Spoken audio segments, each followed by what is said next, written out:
What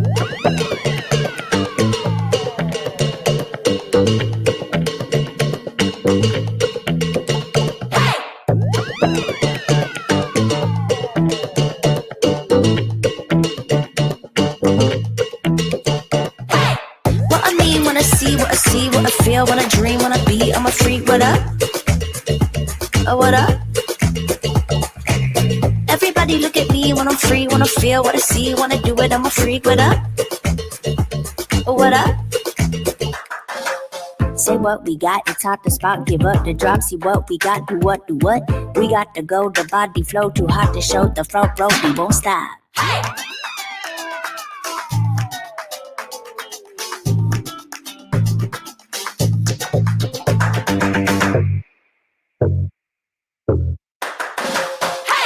What I mean when I see, what I see, what I feel, when I dream, when I be, I'm a freak. What up? Oh, what up? Hey!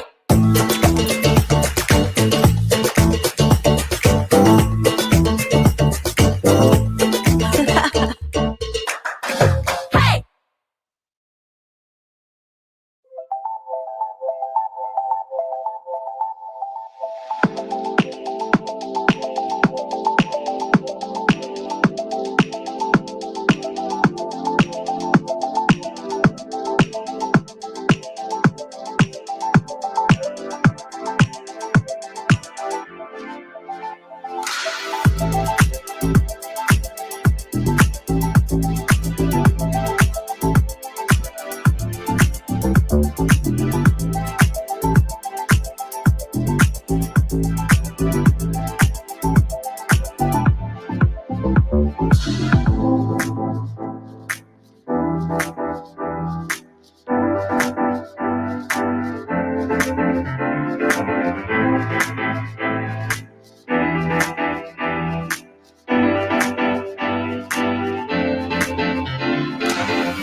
What's up, everybody? Welcome to another episode of LATINSPLAINING. My name is Denise Gonzalez. For those who do not know me, for those who do, you guys know how we do it here. Like and subscribe if you haven't done so we can get this show started. Now, I want to say hi to Keith, to Jose, to Rizaram, and everybody else that's here tuning in on this new episode. Welcome and thank you guys for your constant support to the channel. Now, today it's Monday. I hope everybody has had a very chill, relaxed, and entertaining weekend as all the restrictions across the nation are being lifted for this long lockdown we have been in, and it's been crazy. I don't know how many of you guys had the opportunity to go out and flex those social muscles out there, but it has been insane. At least for me, I went out with my significant other during the weekend and it was lit. Let me tell you that much. So, I want to invite you guys, if you haven't done so, it's time to go out. It's time to socialize. It's time to unplug. But don't forget your sis over here. You guys know we're here every Monday and Thursday at 4 p.m.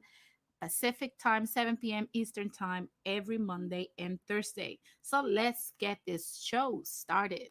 Take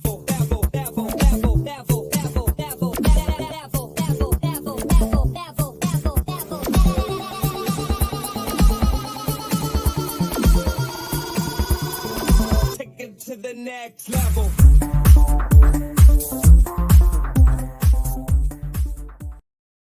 And today. Today, we're going to start with two news. One is not so much about Latinos per se, but it does involve us to a degree, and I want to share my thoughts on it because let me tell you guys, it has been insane to see the reactions and so much mixed emotions regarding this topic. And I want to share my thoughts. Nobody asked, but I'm still going to give you my opinion. The first thing I want to touch on is something that I came across during this weekend. For those who do not know, here in the state of California, there's a recall campaign against our governor Gavin Newsom for his quote unquote mismanagement of the C-19 restrictions and other things that he apparently, according to a sector, he mismanaged. And well, even though some of us do feel that he did not manage properly this stuff, some people still back up the governor. But one of the persons that is already in the run to become the new governor is Caitlyn Jenner. Yes, you heard me right. Caitlyn Jenner wants to become the next governor of California, and she's promising a lot of changes. And one of the changes that caught my attention was her opinion on critical race theory. Before we go into this whole thing, if you guys have not heard about this, Governor DeSantis in Florida already said that he's not going to allow this critical race theory to be taught to children in our public system of schools. And the Department of Education of the state of Florida is not going to be teaching critical race theory for many reasons. Now, here in California, you guys know this is a blue state. So, of course, it's going to be taught. The union is fighting to teach this stuff to our children. And even though I don't have children, you guys know I don't have kids, but there are kids from my friends and family that will be exposed to this. So Caitlyn Jenner inserted in her campaign her stance when it comes to critical race theory, and this is what she said. She says, "If I become governor, I will do everything to fight critical race theory being taught to our children," according to Fox News. Now, before I insert my opinion here, this I think Kaylin is doing way too much.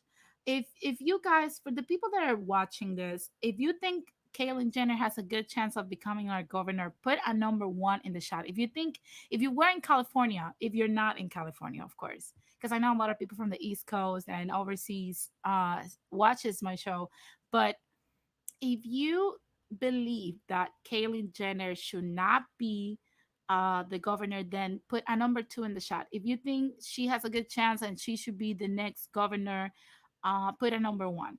If you think she's not, put a number two. Let's see. Let's take a little poll here among the people that are already here early.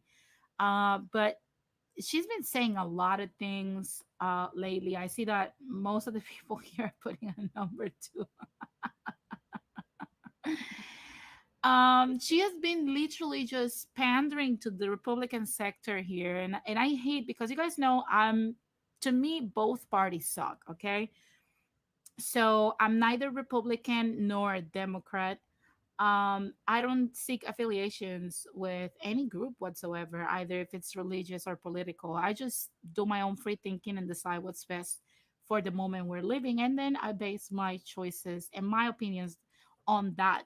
So Kaling has been running this whole campaign, basically opposing everything that uh, Gavin Newsom has been doing. For example, she promised to lower taxes for the middle class, and also cut taxes in many things. For those who do not know, after the C-19 situation, even inside the C-19, we got a new tax on July 1st, 2020.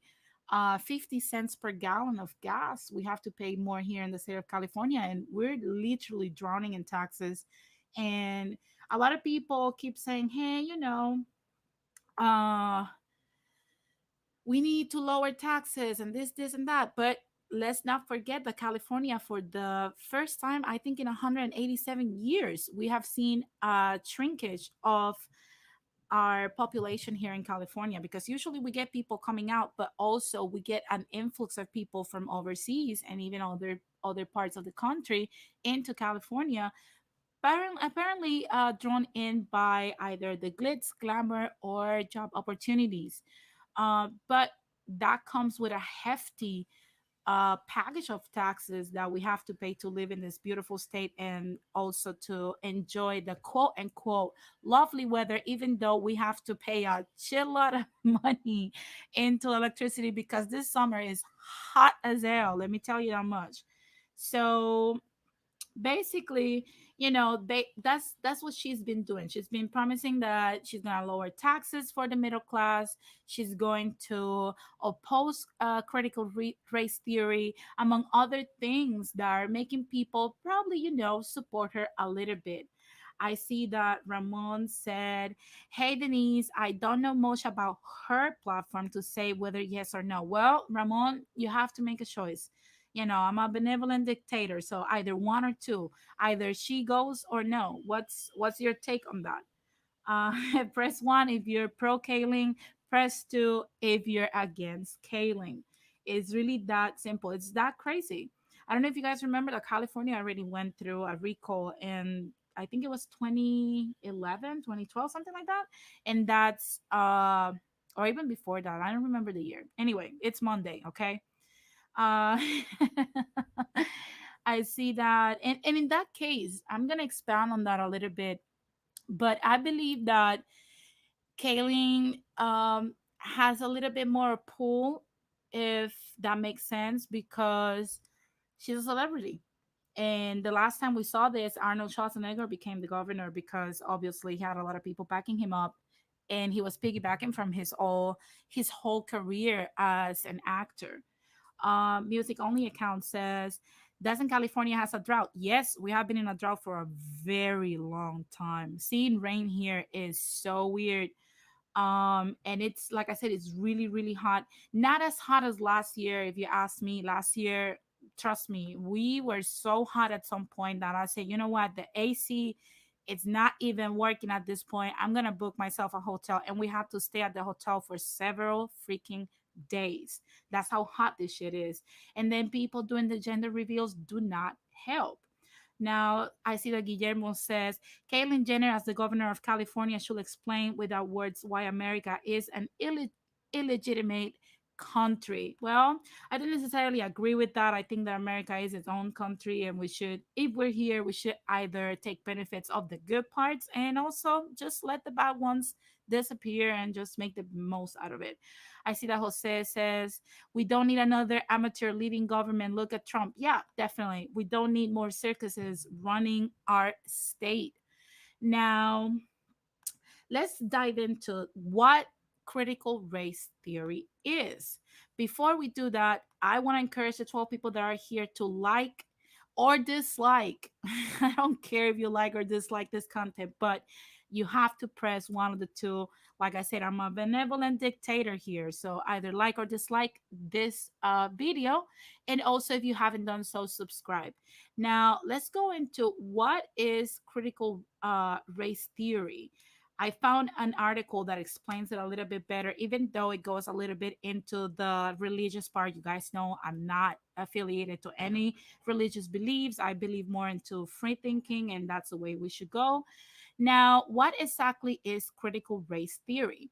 It's a theory that seeks to explain how white people use our governing systems like laws to oppress and hinder BIPOC folks.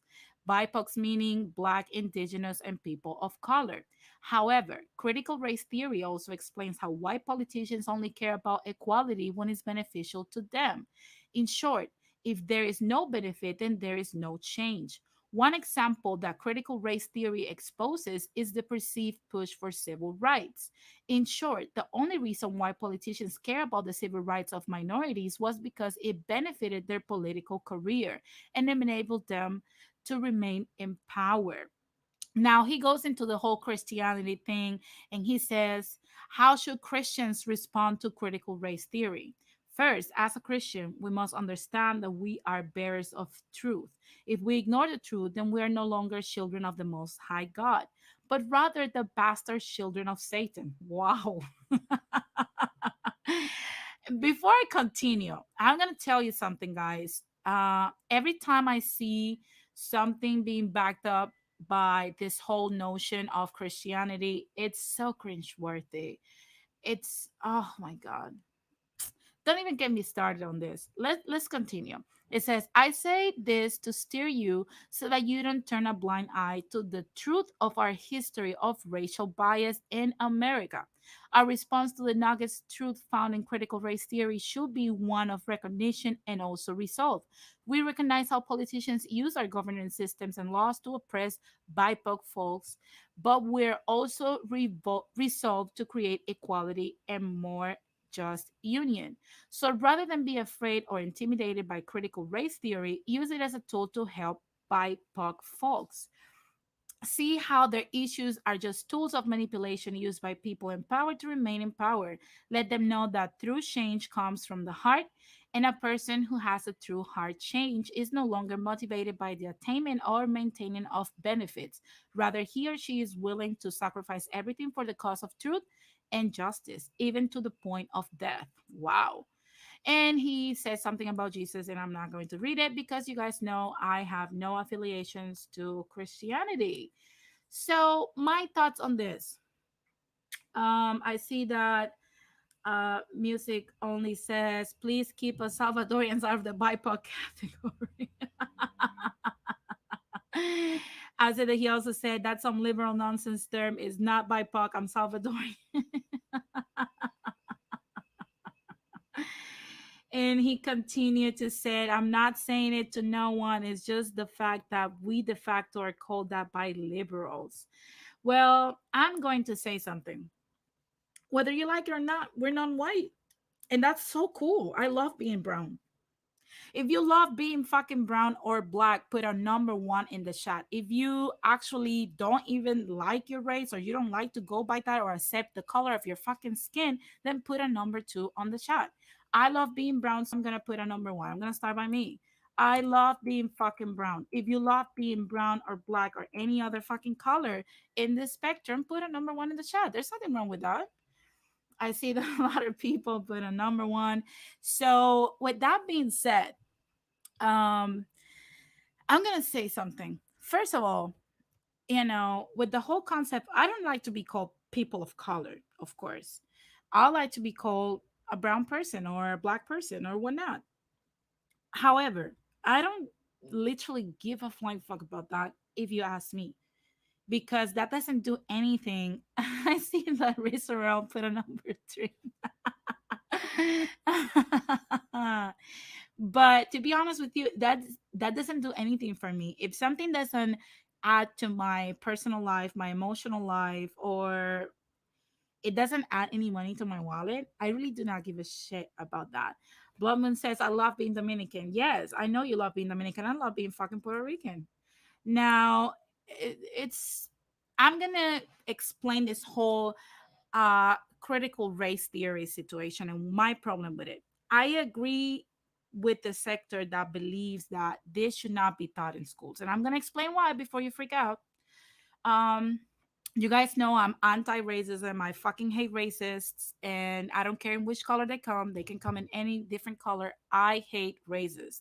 If you hate racists, then put a number one in the chat. If you love racists, put a number two. Now, with that being said, my question is why we have to educate our children when it comes to race as something critical.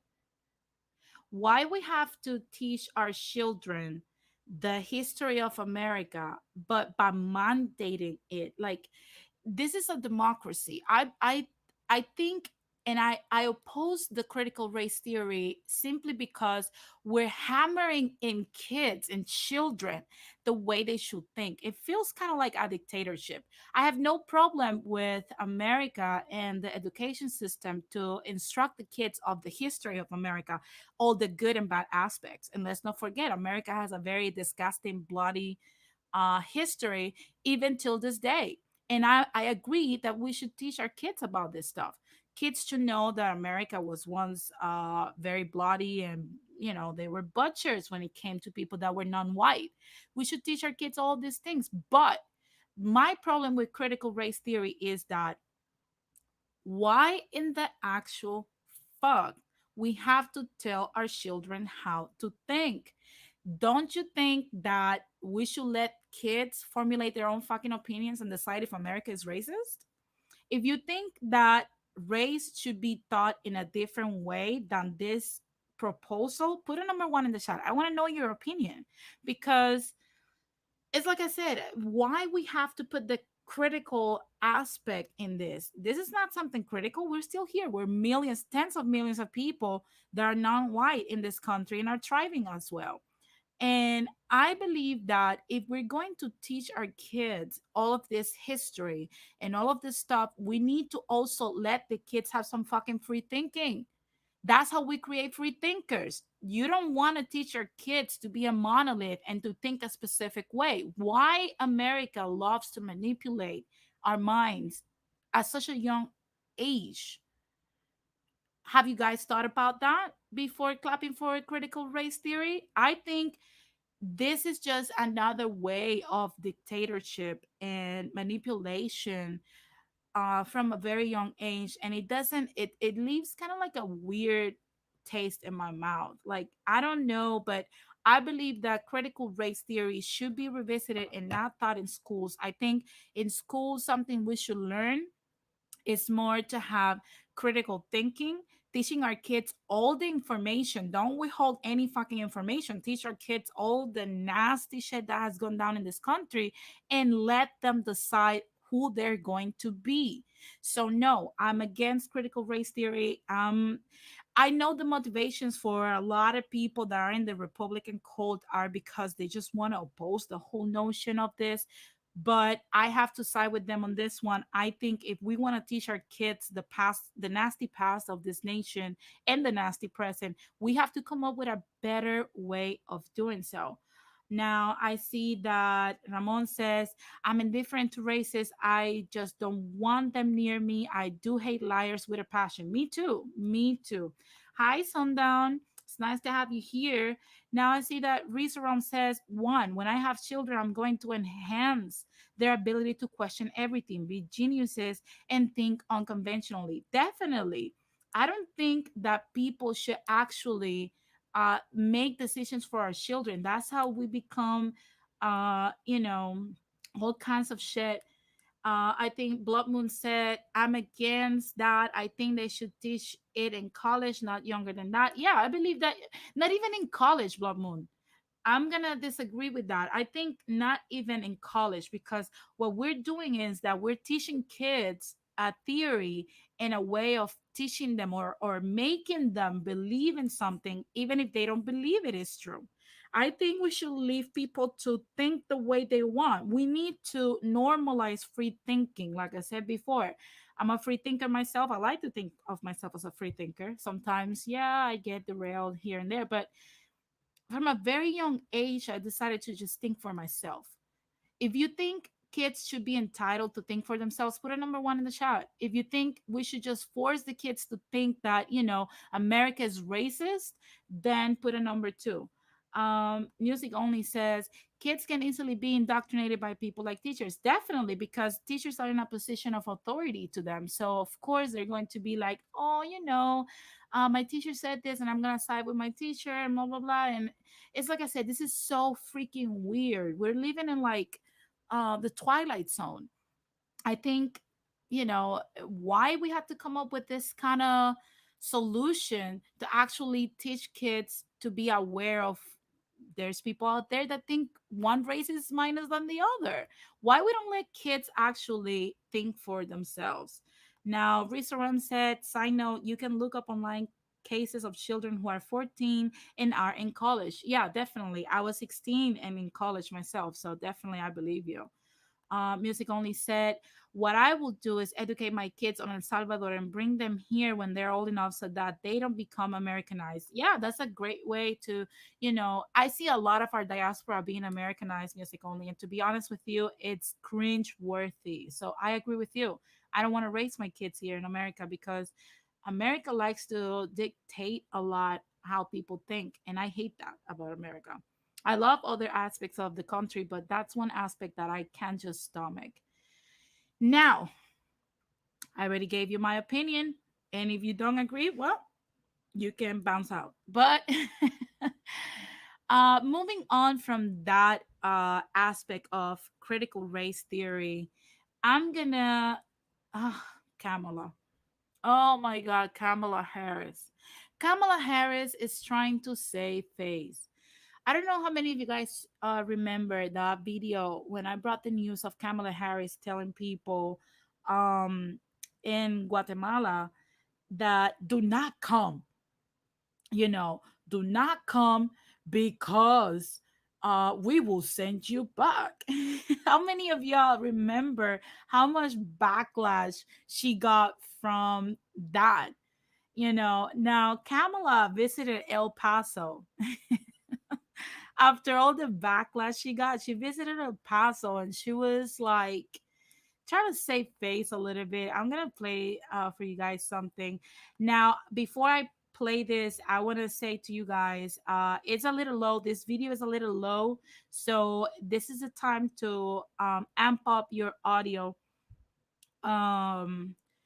So that you can hear what she says from the beginning. I'm gonna give you a few seconds after you turn up your YouTube, then I will play the video for you. Okay, so I'm gonna give you a few seconds, but definitely, oh my God, Kamala.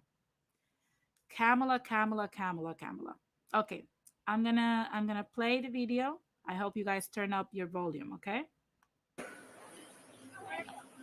everyone. Well, it's good to be back in Texas, and I am honored to be joined by Secretary Mayorkas, by Chairman Durbin, by Congresswoman Escobar. We have a day planned that will be about, as much as anything, addressing the effects of what I've already been addressing, which are the root causes of migration, predominantly out of Central America. You've heard me say many times, most people don't want to leave home. And when they do, it is usually because either they are fleeing some type of harm or they cannot take care of the simple and basic needs of their family by staying where they are. And so we are here today to address and to talk about what has brought people to the U.S. border, and again, to continue to address the root causes which cause people to leave and often flee their home country. So I'm proud and honored to be with these great leaders. Secretary, I'll let you say a few words, and then Chairman and Madam Congresswoman. Thank you very much. To build on Madam Vice President's comments, as everyone knows, migration involves a continuum. The Vice President is leading our nation's efforts to address the root causes, that fundamental question of why people leave their homes. It is my responsibility as the Secretary of Homeland Security to address the security and management of our border. As everyone knows, we faced significant challenges back in March. We've made extraordinary progress. I look forward to sharing with the Vice President the progress we've made, the work that remains, and I look forward to the day. Thank you. Chairman? Immigration is a critical element in the history and the future of the United States. But when you look at the challenges of immigration today, one of the greatest challenges is Congress has failed to pass any significant change in immigration laws in 35 years. We have a broken immigration system. Many people complain about it, but it's up to Congress to do something about it. As chairman of the Senate Judiciary Committee, I take that responsibility very seriously. I'm glad to be back in El Paso. I'm glad to be here with the Vice President. I'm glad that she's taken the initiative under the direction of President Biden so that we can take an honest look at the challenge of immigration today. Well, good morning, everyone. Welcome to El Paso. Welcome to my community, to the new Ellis Island, to the capital of the border. I am standing before you with a heart full of gratitude. Madam Vice President, thank you for being here. So grateful with Secretary Mayorkas, to Chairman Durbin, and to all of you for making the journey. This is a really important day, and I have a heart full of gratitude because we finally have an administration willing to tackle the big challenges that our country has dealt with for decades, willing to tackle challenges in a meaningful, thoughtful, strategic, compassionate way. And that means starting with root causes and understanding what's driving people from their home, what's making them arrive at our nation's front door. And El Paso's front door is one that has always been one of dignity and humanity and compassion. And so I look forward to today and everything that we will all learn and explore together. You have time for about one question. Madam Vice President, how did you decide that right now was the right time to make your first trip to the border? Well, it's not my first trip. I've been to the border many times. As the person in charge of the response. So the important aspect of this visit is leading this visit after the work that we did in Guatemala and Mexico. Because as I've long said, I said back in March I was going to come to the border, so this is not a new plan. But the reality of it is that we have to deal with causes and we have to deal with the effects. So being in Guatemala, being in Mexico, talking with Mexico as a partner, frankly, on the issue, was about addressing the causes, and then coming to the border at the advice and actually the invitation of the Congresswoman is about looking at the effects of what we have seen happening in Central America. And so I'm glad to be here. It was always the plan to come here. And I think we're going to have a good and productive day. What was your Title message? 42 be repealed, ma'am? Now, Kamala, I have a few problems with Kamala Harris. Okay, first of all, um, Kamala, Kamala went to El Paso, and I understand that during the Trump years, El Paso was the point where families were disintegrated completely as they migrated here to the US. And we had a lot of people that were put in cages over there, and their kids were separated from them and whatnot. But that's not happening right now. El Paso is not where the crisis is happening. For those who do not know, the crisis with the migration is happening right now in Lower Rio Grande. So why Kamala picked El Paso, I'm not sure. I think probably because it was more strategically beneficial for her. Let's just say that. Second of all, later on during that day, she said that she wants to the migration process to become more human. And also, I find it funny that the other lady said that El Paso has always been very human in their welcome. You know, I'm like, what is human about disintegrating families, putting kids in cages? I have no fucking idea. But to be honest with you, now Kamala backpedals from what she said when she was like, "Oh, don't come here," and now we're gonna make the process more human. And I want to ask something for the people that are Kamala supporters that seem to be very blind to the reality of who this woman is. I'm like, do you guys think that Kamala Harris and Joe Biden have an actual plan before they became the people they are today to actually make the process more human? Do you think Kamala Harris sees our migrant Latinos from Central America and Mexico? Do you think she sees them as human beings, as she once was herself, a migrant, a kid from migrants here? I don't think so. If you think Kamala Harris identifies herself with the crisis that people in Central America and Mexico are experiencing right now, that's forcing them to come here seeking the quote unquote American dream. If you think she sympathizes with them, put a number one in the shot. If you think she's full of shit, put a number two. I want to see your opinion on this stuff. And I'm sorry I'm asking for a lot of opinions, but in reality, it's something about her. It's so fake. Oh my god. Like I don't even know how people voted for this woman. But to be honest with you, Kamala, you're not fooling anybody. We know already how you stand. You say one thing today and tomorrow you don't support that. I've said it here many times. Kamala Harris is like that store that one day you call them before you head to the store and she tells you, yes, we carry that product. And when you get to the store, she's like, oh, we don't carry it anymore. After you spend the gas and the time going to the store. That's Kamala Harris. Me? Me? No, I don't support that. Oh my God. Now I see that Miss already put several number twos. Yeah, she's full of shit. Everybody knows that she's full of shit. Now Blood Moon says, I think she does, but it's pandering to white Americans. Nah, fuck that. She hasn't had no plan. The only JS has number two. Now, Music Only says the coup data that occurred in 2009 was with a democratic government. Yeah, definitely. It's like I said, it's so cringe worthy. These people think that we're stupid. Probably that's why they're trying to push on us the critical race theory situation. Now, Ramon says too, she's always been a bit of an elitist. Yeah, she's part of the elite, of course. Blood Moon says, I find all politicians fake. They say what they think people want to hear. They play around with their words and don't answer questions directly. Always. Risa Ram says she cackles excessively. Yes. Oh my God, that's so cringeworthy. Every time you ask her a fucking question, she's just cackling. It's like, I think it's a way of, because she can always be so mean though. I think it's a way of her trying to like caress with the wind her nasty response.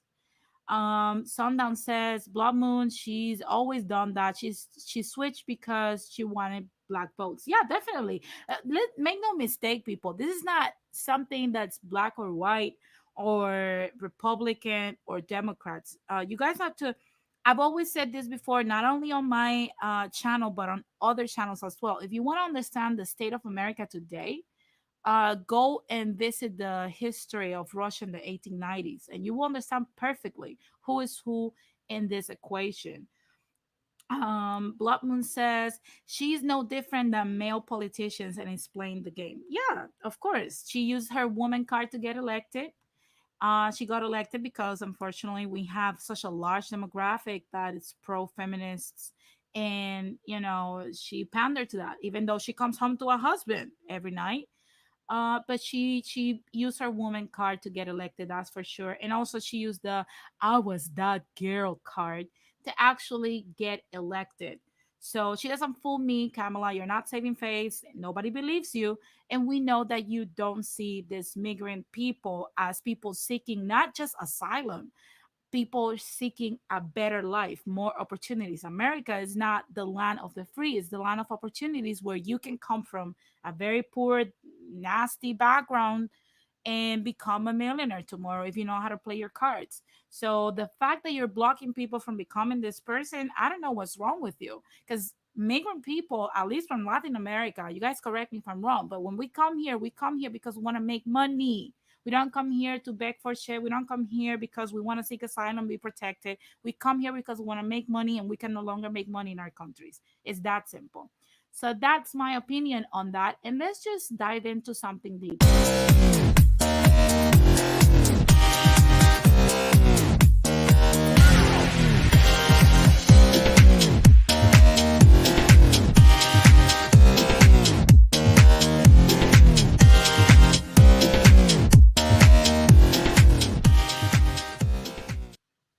Now, the main freaking topic. Guys, the American dream. We were just talking about this, right? When people come here, and the way America promotes itself, let me tell you something before we start this, okay? Tourism is an economy on its own. We already stated how even tourism and people relocating to California has created, relocating away from California has created a fiscal crisis and a financial crisis to the point where people, there's some people, unfortunately, that cannot pay taxes and moves out. Um, Now, with that being said, I've noticed that America sells itself instead of having beautiful beaches or having this magical resorts or having these beautiful rivers and whatnot. America sells itself based only in the notion of the American dream. The American dream has been something that has been taught to you, to me, to my parents, my grandparents, my great grandparents, and has brought here a lot of people from all across the world. So, when people say the American dream, usually what they sell is a dream of prosperity. And in that aspect, I want to say that yes, you can make money here because of all the opportunities that capitalism gives people. However, there's an infiltrating dream that has been, if you're plugged into the matrix, you will believe that's the American dream, when in reality is not. This American dream is basically that you can come here, educate yourself, invest your money wisely, and you will have a life of success. And I came across something from a friend of mine that it's always talking about finances. Um, and he posted something today that, oh my God, it cracked me up. Look at this, guys. It says, do not let this be your American dream. $100,000 on student loan debt, $500 on a car payment, $25,000 on credit card debt, and a job you hate. Let this be your American dream: an emergency fund, financial literacy, savings, positive net worth, investments, multiple sources of income, store of value, and wealth strategies. Now, you guys know I always come here with the finances and how we have to have actual financial literacy and all this stuff. So you guys know I freaking agree with the bottom American dream rather than with the top one.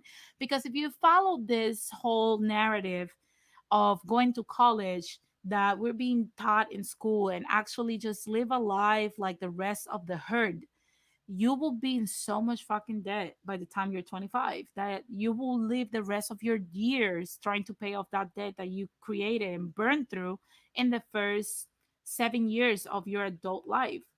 So if you believe, look at Blumwood says, unfortunately, that's my American dream, but it won't be my children's. Yeah, that's true. If you make the mistake, of course, you will teach your kids how to not do the same thing. Um, Music only says the best thing people can do is save money and bounce, invest in your country. Yeah, for sure. I want to say something. This whole notion of American dream is trash. Okay. This is not something that will lead to a path of success. The American dream that is being taught to you is a dream where you're going to be a prisoner in America because you'll be in so much debt you'll never be able to uproot yourself and relocate somewhere. So no matter what America serves you, even if it's a plate of pure bullshit, you will have to swallow that, because that's the American dream. The American dream is to become just a contributor and a sponsor of the elite, the American elite that keeps on ruling you, which I call the oligarchy, and many people call it the oligarchy. So, with that being said, is the American dream something Latinos should subscribe to? Or you guys think we should actually create our own freaking American dream or our own dream? If you believe that the American dream is to actually go to college, because I've seen a lot of people that shame on the ones that, I mean, I went to college myself, so I can't really, diss on the college educated folk, because I would be shitting on myself. But let's be honest here. How many people do you know that went to college and are in debt? How many people do you know that actually purchased a home and are in debt?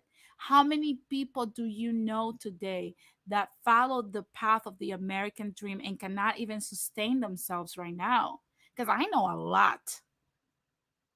I know a lot. And there were years of my life where I was even in so much fucking debt because of this stuff that, I had to overwork myself in order for me to get out of it. And thank God I'm out of it by the age of 33. But come on now, who wants to do that when in reality there's other options? How many years are we going to spend wishing that we would have known information when we were younger? Are we teaching our kids? This is something is juxtaposed with the whole critical race theory. Why, instead of us fighting to teach our kids the critical race theory, we don't teach our kids the critical financial state of the nation? Don't you guys think that it should be more useful to teach kids how to get a freaking mortgage, how to actually write off a vehicle in your taxes, how to teach your kids how to, if you're in debt, save, but if you're comfortable and you have a job that's a steady source of income, invest? Do you guys think that we should teach our kids more racial stuff, or you think we should teach our kids how to get out of this whole financial boot that we're in? If you think we should focus more into teaching our kids history and all this stuff, even though it's important, okay, put a number one in the chat. If you think we should focus on teaching our kids how to gain financial literacy, press number two. It's something that I wish I would have known when I was 16 years old and in college. It's something I wish I would have known when I came here to the United States in 2013.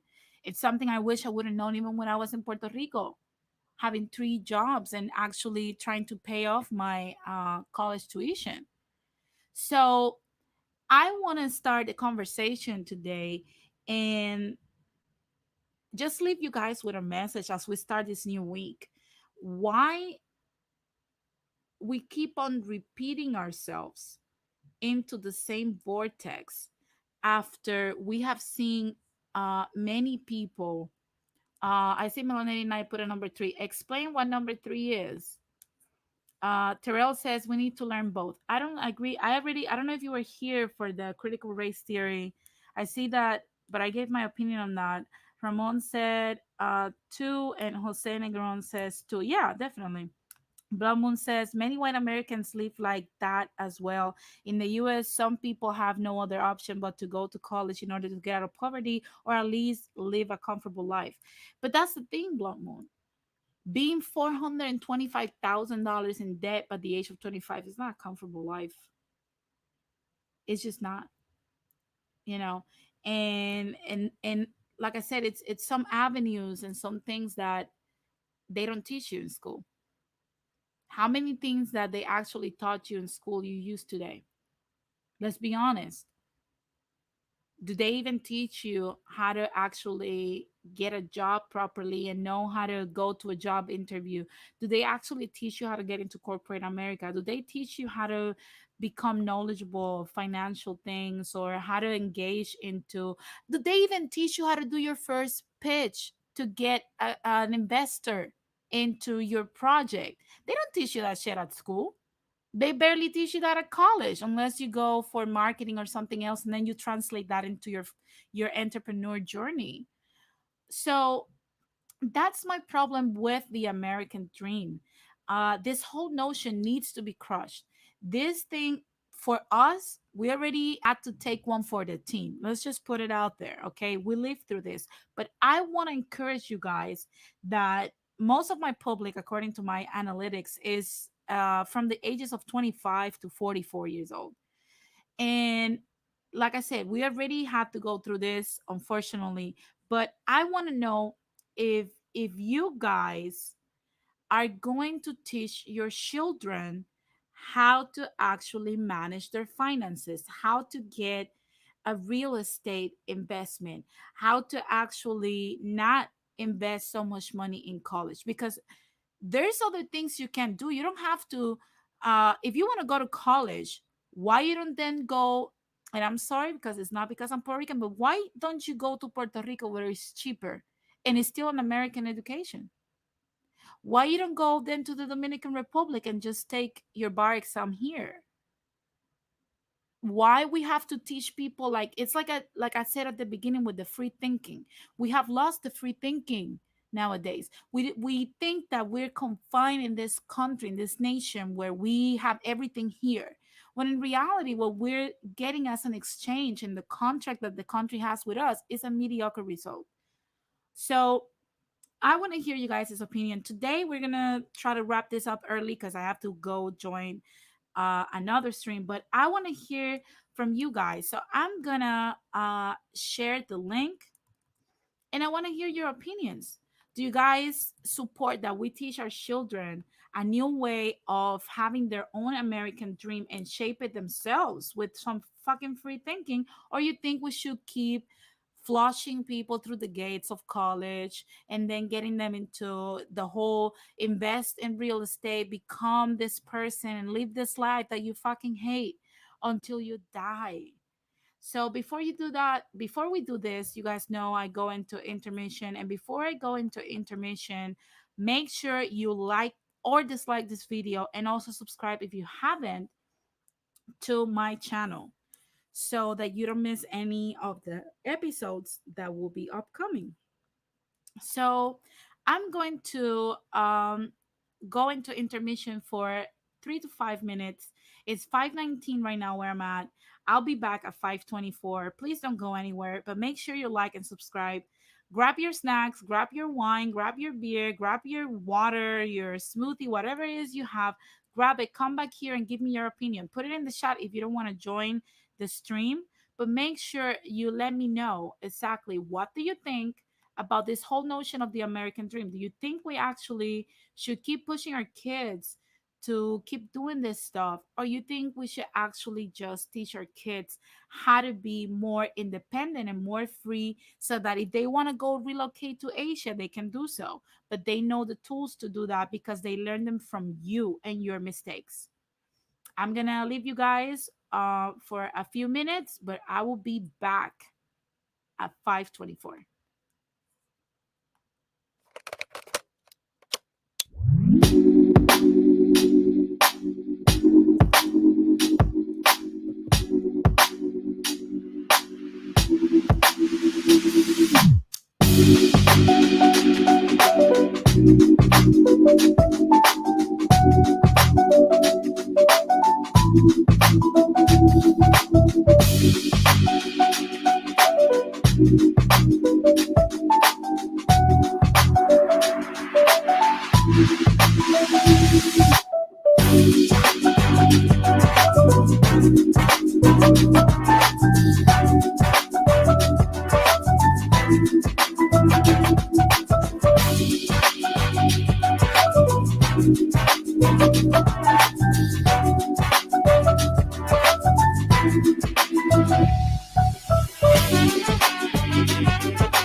And we are back, fellas. And I see that Jose and Melanated Night are here. But before we get here, let's remember that the views and the statements of the guests do not necessarily represent those of the channel and or those of the panel members, as some comments may be offensive to select groups of people, aka the glass generation. And another disclaimer: by calling into the live show, you waive your rights to the use of your image and likeness for the purposes of this show. So, without any further ado, let's welcome Jose and Melanated Night. How are you guys? Good evening, everybody. Hi, hi. So, how was your weekend? Well, I know Melanated Night had a great weekend, but how about you, Jose? Oh, I had a wonderful time. I actually went to a barbecue with my niece because her son graduated from high school and has been accepted into college. Ooh, good, good, good, good, good, So I'm good. happy. Well, happy for him. Now, I do have to state a disclaimer. Go ahead. Okay. Um, I admit there are Christians who are very, very, very, very toxic, but not all of us are. Yeah, for sure. For sure. And I embrace everybody. I mean, if you believe in a cinnamon stick or Jesus Christ, that you have every right to believe in what you want to believe. I just feel like, we don't have, look, one problem that I have with this country is that you have religious freedom as long as it's God centric. If you want to believe in something else, you'll be attacked for it. Now, with that being said, what are your thoughts on the American dream? Do you think we have to start teaching our children and our future generations how to actually play this game better, or you think the American dream that was sold to us actually works for future generations? I think we have to.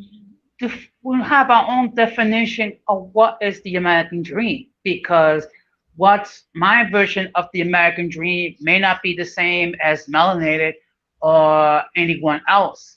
Because in my case, I had the benefit of a college education, and I was able to have a career. Even though it was different from what I originally studied.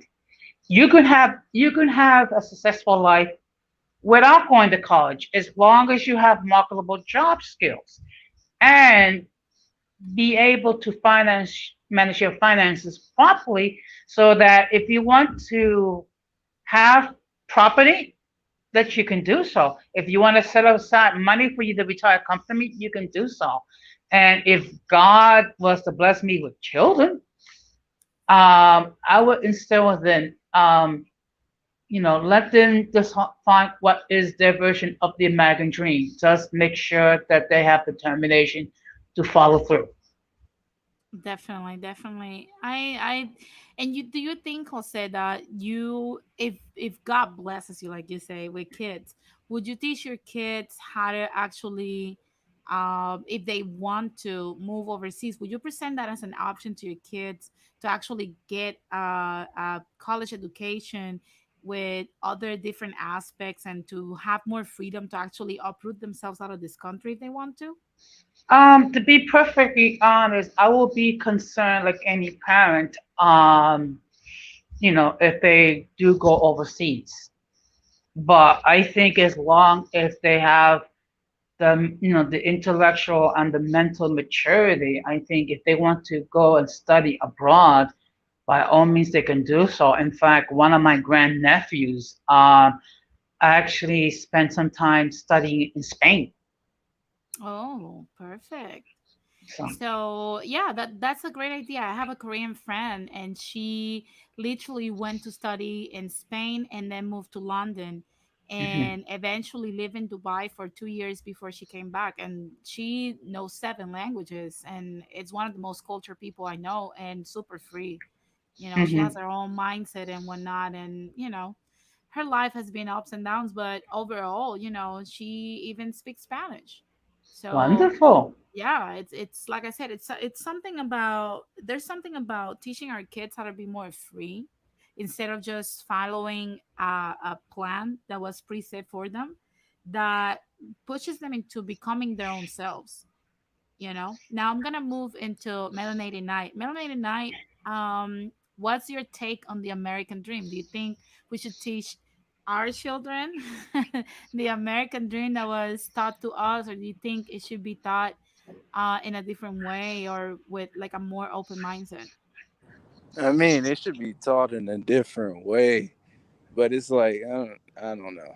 It's I don't know where the thing is. Like we have this, we can do our own way, but I don't know. I got a lot of things in my head, but like ask me why I put three, and I put three because you can learn both. And to be pretty honest, like, can I speak on the critical race theory thing? Yeah, go ahead. I put three. I don't really care if they teaching it, but I often find it funny that the people who are against it often don't realize that some of us had to learn that in life as a kid. I didn't get to talk till after a few incidents happened. Then that's when my dad was talking to me. So like to me, all the people, I don't want to teach my child this, but we don't tell the Ku Klux Klan members and the people who aren't those people, but we don't tell them people to stop teaching their kids to hate other groups. We don't get up and start doing that. So like I said, whether it's taught or not, I don't give a damn. Because like I said, evidently the way it's going, we're gonna be the only people that know it, and everybody else is gonna be looking stupid. So I personally think that the fact that you guys are against it and you don't think about the people who had to go through it, even without it being taught, is kind of weird because you don't consider that. Oh, we don't. Kids have. I had to learn it. but okay. But do you have I'm not opposed to kids being taught that America has this past and the way America flows. My opposition to it is that we're trying to teach the kids that they live in this country that's here to oppress them. When in reality, that's not necessarily the truth because you still have the option to become whoever the fuck you want in this country. Well, I'm not saying like you should you shouldn't even be taught that. You can do whatever you want. But the problem is like people don't think ahead. It's to teach about the whole thing. And it's like we barely I can only speak as an African American. I barely know my own history. And now people be like, well, I don't want to teach you this because you're oppressed. Well, wasn't we at one point? Tell the Yeah, truth. I believe that. But in reality, if you look into the critical race theory, they're not trying to teach our children that, the past of America and all the massacres and why people were enslaved or nothing like that. It basically, critical race theory just wants to teach the kids that they live in this state where their race puts them in a critical position. So basically, it's formulating already a theory for them to live by. It's not literally letting kids decide what they want to believe based on the knowledge they gain. That's crazy because the same thing happens with or without it. So I'm kind of confused on why. Like, what difference does it make if you have? Like I said, I could care less if it's taught, but I'm confused on like I said, I didn't have it, and for some, I don't live by people oppressing me, but I mean the whole thing is okay. Like I don't like I said I don't get it, but you know Well, and that's your opinion. I respect it. I'm gonna move to Ramon. How are you, Ramon, my fellow Boricua? ¿Cómo estás? ¿Cómo estás? ¿Todo bien, chica? ¿Qué es la que Todo hay? bien. Todo bien, gracias. Qué bueno, qué bueno. So, Yes. So, one question.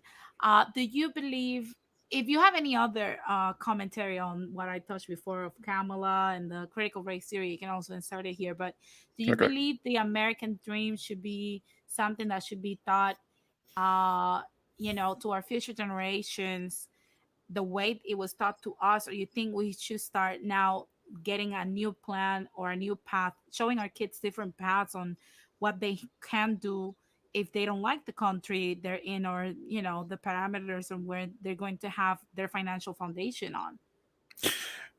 By now, I think we have plenty of evidence to support the fact that things are not going the way that we were told about. I'm a Gen Xer, and I did hear, well, it was when I was a young adult more when I heard about the so-called American dream. As you know, I am from where you are from, and when we were growing up, we were not told specifically about the so-called American dream. It was a different version of it in different terms in the Yeah. culture that we come from, in which we are told that you have to uh, get educated and you get a good job and everything will fall into place and you get the benefits and you get a pension and Yeah. things like that. You know what's That's what crazy? we were You know what's taught. crazy? 98% of Puerto Ricans go to college. I came across that info the other day. I was like, damn, 98%? We're That's highly insane. educated people. I know that. Yes. That doesn't surprise me. It doesn't surprise me because we are we are very educated like in the fields that we pursue the study fields that we pursue. We tend to be fairly very knowledgeable and intelligent in all of those things. Unfortunately, with education doesn't necessarily come common sense. With education Yeah. doesn't necessarily it doesn't necessarily mean that there is gonna be like more of a different type of critical theory when it comes to the situation that we're going through. We are very educated in our fields of study, but look at what's happening to the island. We're very educated in our fields of study, but we're not we are still, when it comes to the politics of the island, we are still going by the path that were set before us by the ones that came before us. We are still voting via tradition. We are still going along with the so-called leaders of the island. So all this education, but we're not changing things for the better on the island. The island remains a sinking ship. An economic, A sinking colony. yeah, as a sinking, an economic sinking ship. We are very educated for other things. Man, there is the School of Engineering in Mayagüez. So many people graduate from the School of Engineering and they go to places like NASA and other big companies, and they that provokes this brain drain. Yes, many of us are educated. That doesn't surprise me at all. But Not is only that that, education being applied where it will be most beneficial to our people as a collective, to the island, to the betterment of the island? No, unfortunately, that's not what's happening. It is being we're acquiring all this knowledge only to be giving it back in benefits to our colonizer. That's what we're doing. yeah, That's what we're basically. doing. And something I wanted to point out is the fact that, I went to a convention when I was in the Universidad Interamericana de Puerto Rico studying Uh-huh. criminal justice.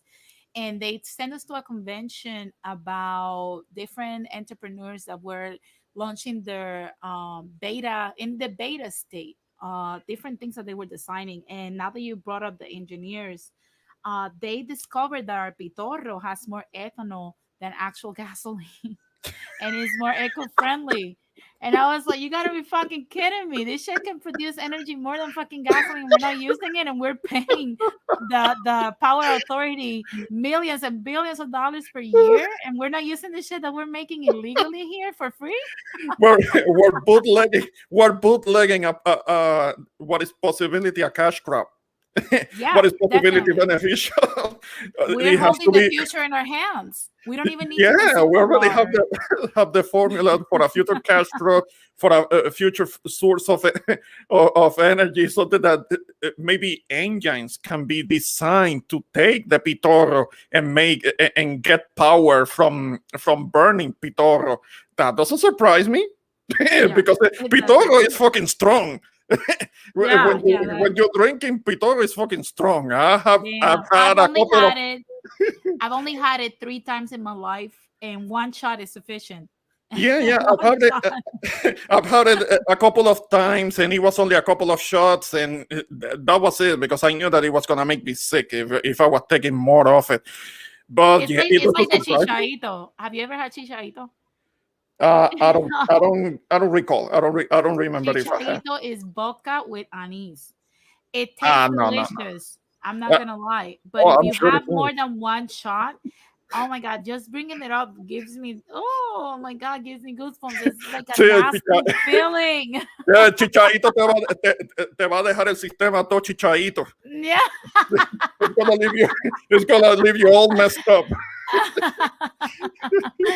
Definitely, it's so crazy, but I agree with you. I think the dream that we have to teach our people, it's to actually don't forget common sense and go back to basics. I think in Puerto Rico we have a lot of inflated egos Yeah. whenever we go to college, and we forget the basic things, and that's why our country, our little island, is being sold out in our faces, and we don't know how to fucking rescue it from America.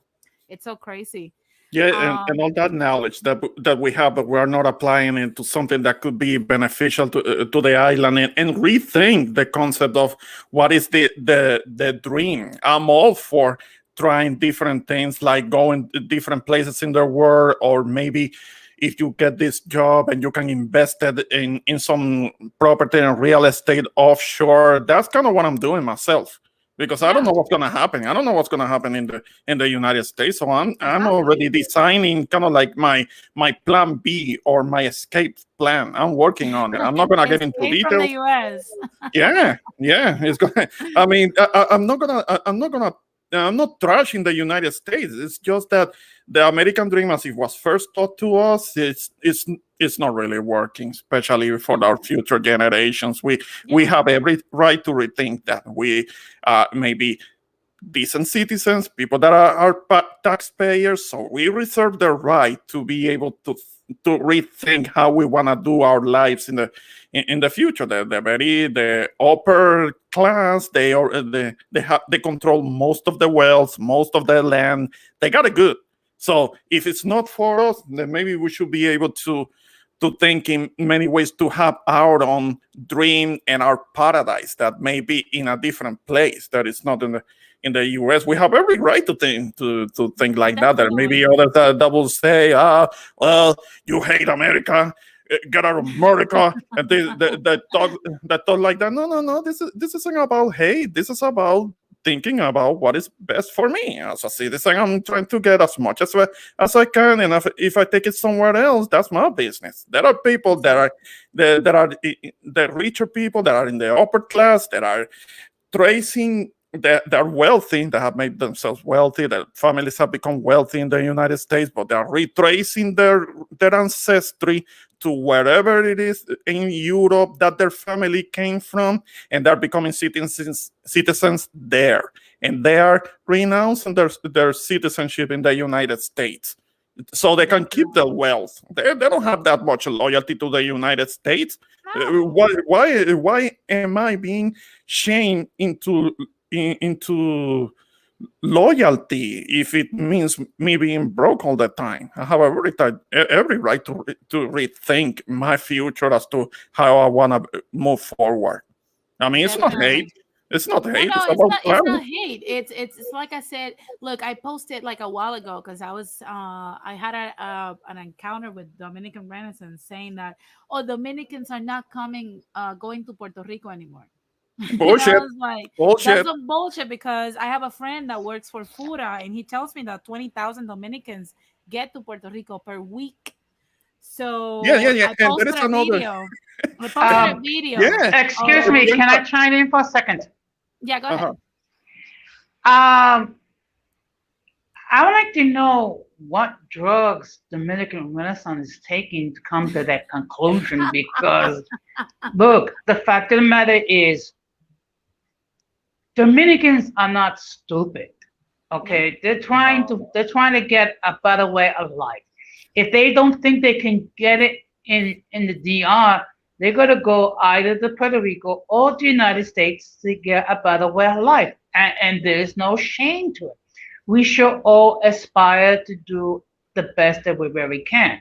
Now, unlike Ramon, I'm part of the baby boomer generation. So we were taught from the onset, you got to go to college, you got to get an education, and then with an education, you can get a good job. The fact of the matter is, you can get a good job, you can have a career, not necessarily with a college education. If you're going to pursue a college education, you take advantage of what's available as far as scholarships and what have you.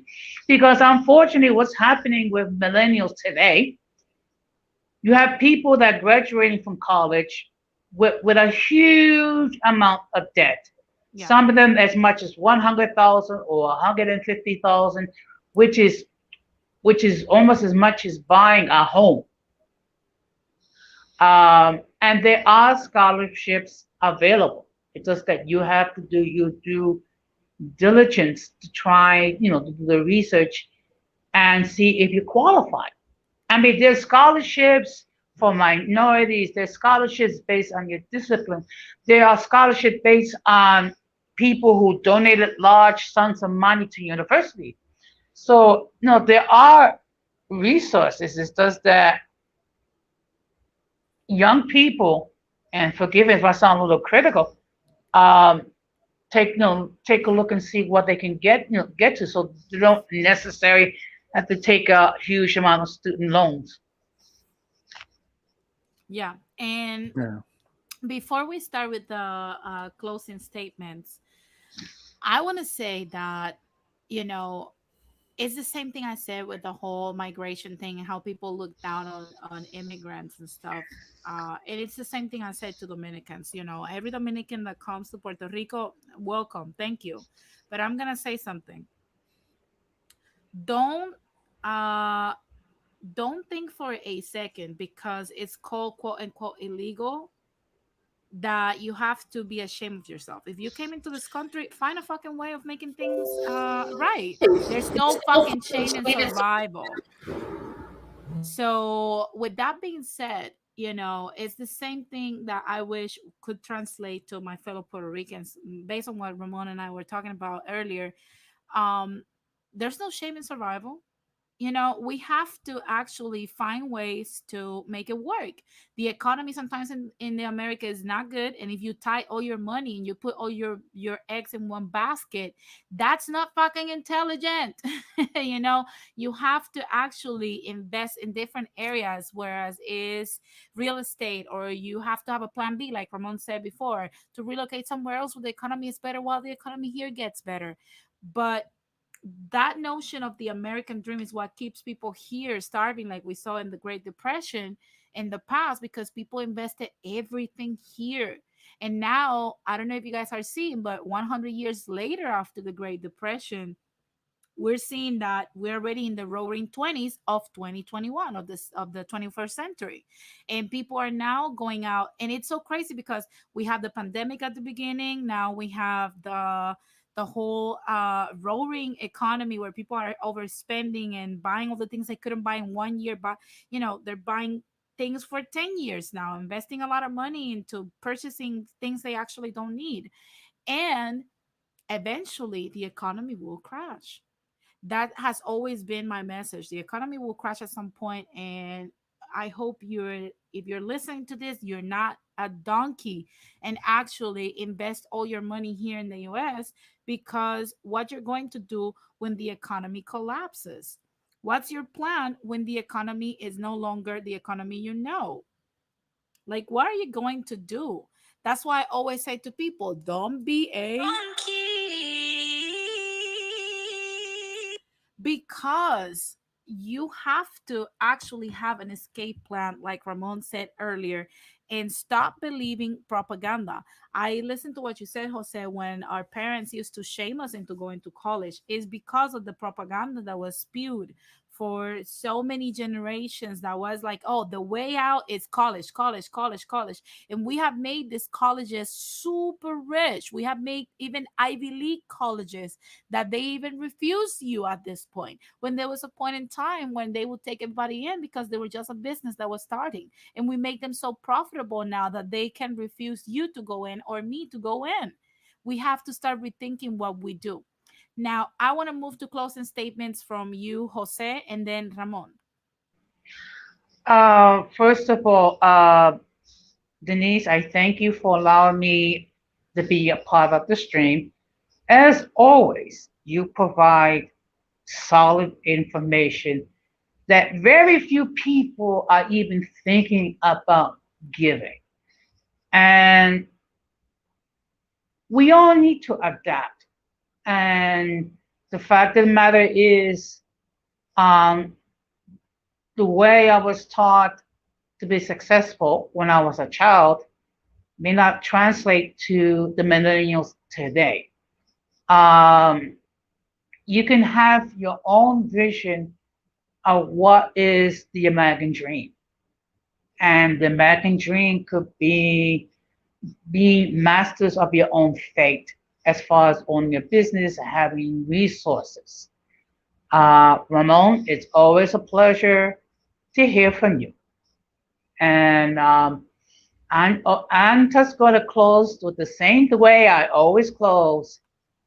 Please be careful out there because we are in the middle of a pandemic and we have crazy people who want to do us harm. And as you can tell, Denise, the world is full of mentally and intellectually challenged people. And if we're not careful, we might end up getting inflicted by their disease. Definitely. Stupidity is hell of a virus.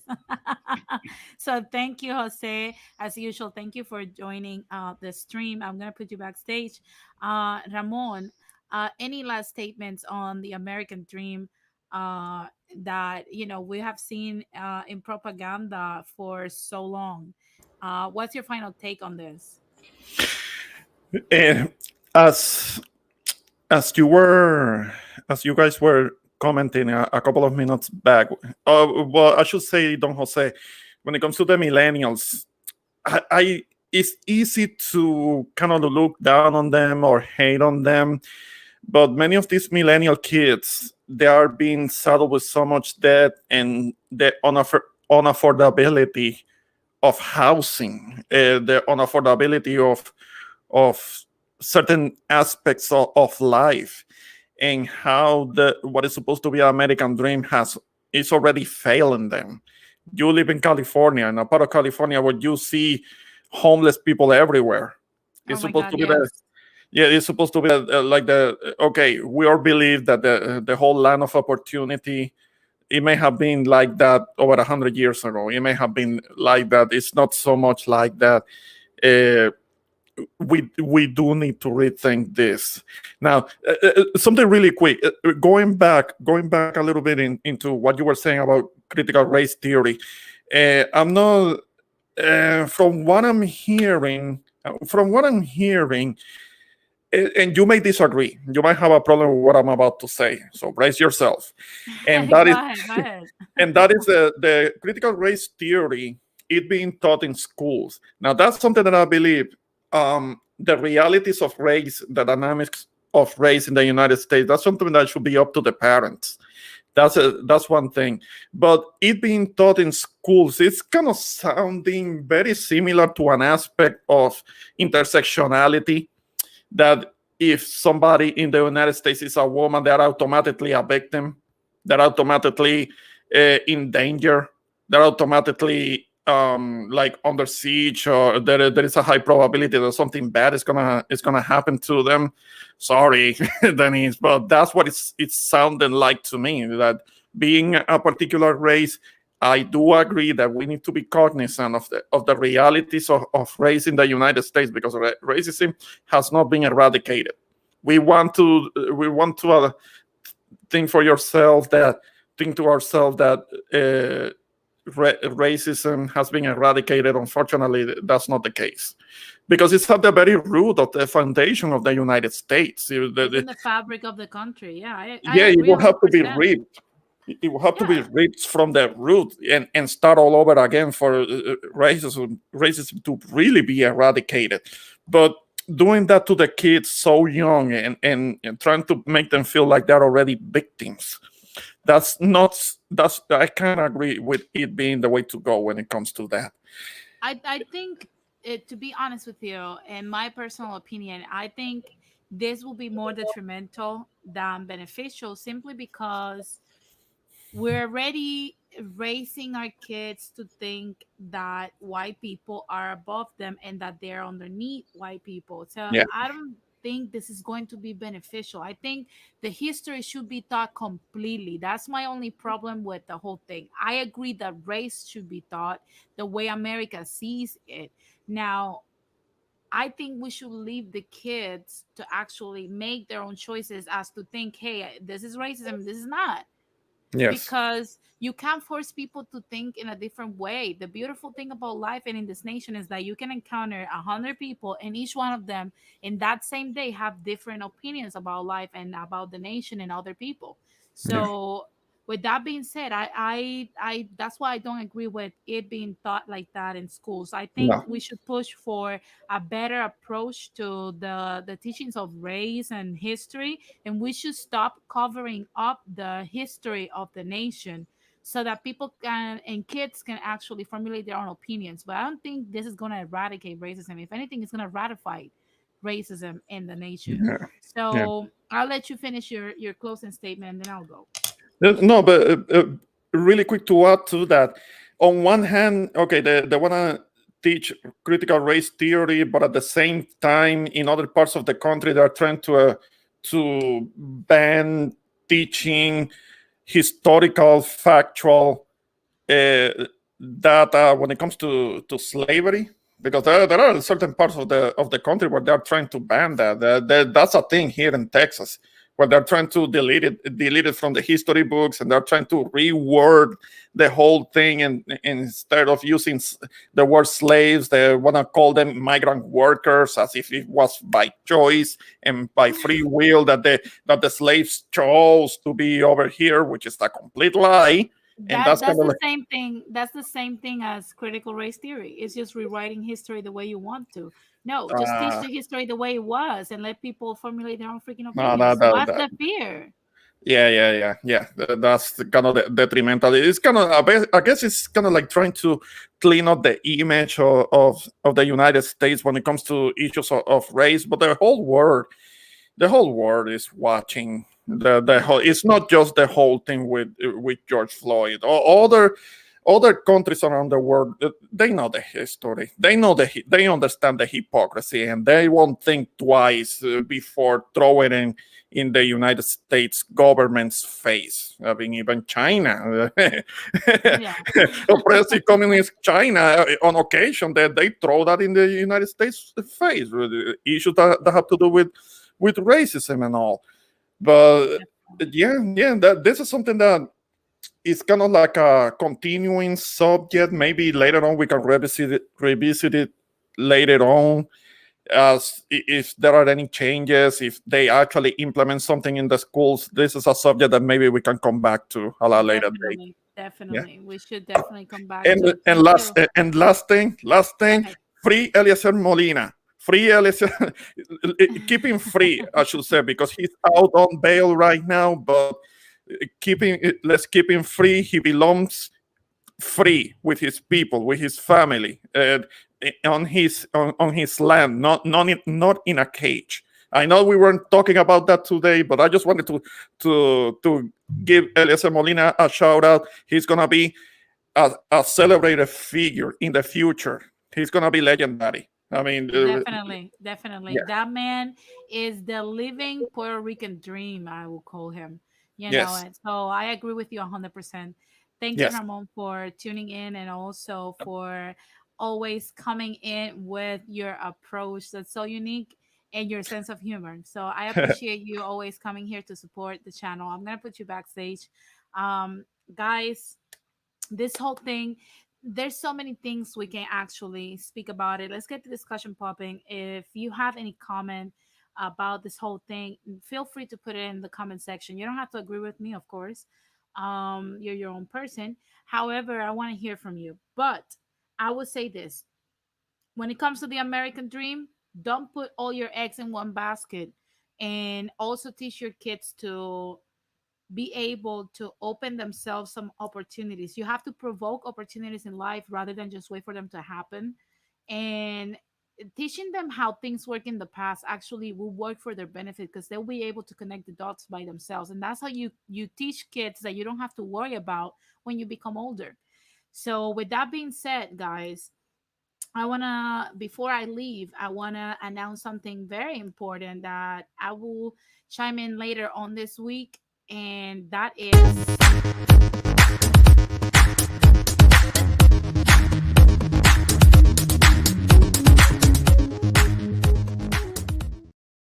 that's right, this 4th of July, be ready to listen to the first ever stream of No Bullshit. You guys know I've been promoting this for a while on my channel, and it will be this Sunday. Be sure that, while you're doing your barbecues, getting lit, partying, and whatnot, you tune in to listen to me and all the boys' first stream called No Bullshit. I will link the channel down below so you can go subscribe also and hit that bell for notifications so that you don't miss a single show we do. But definitely you want to go over there because I can guarantee you this first stream is going to be lit. It's going to be fire. And also don't forget that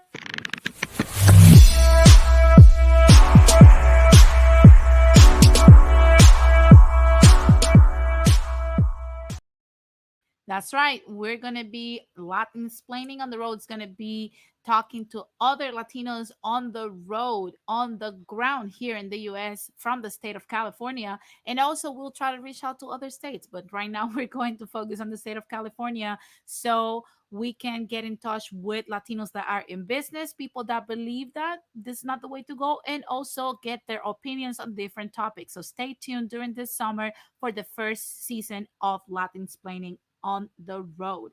Thank you guys for tuning in. Thank you for your support. Also, before I head out of here, I want to invite you guys to follow me on Instagram, denise.gonzalez.villegas1. Follow me on Instagram where you can actually stay in touch with me during the week when I'm not doing shows, and you can actually see my day-to-day activities or my opinions on different topics that I probably don't even cover here on the show because there's so many news happening either here in our diasporas or in Latin America per se that I don't necessarily have the time to actually bring them on here, but definitely follow me on Instagram if you want to get in touch with them. Now, without any further ado, I want to wish you guys a productive week. Make sure you plan ahead for anything. And like I said at the beginning, flex those social muscles. Let's get out. Let's start socializing, hugging people again.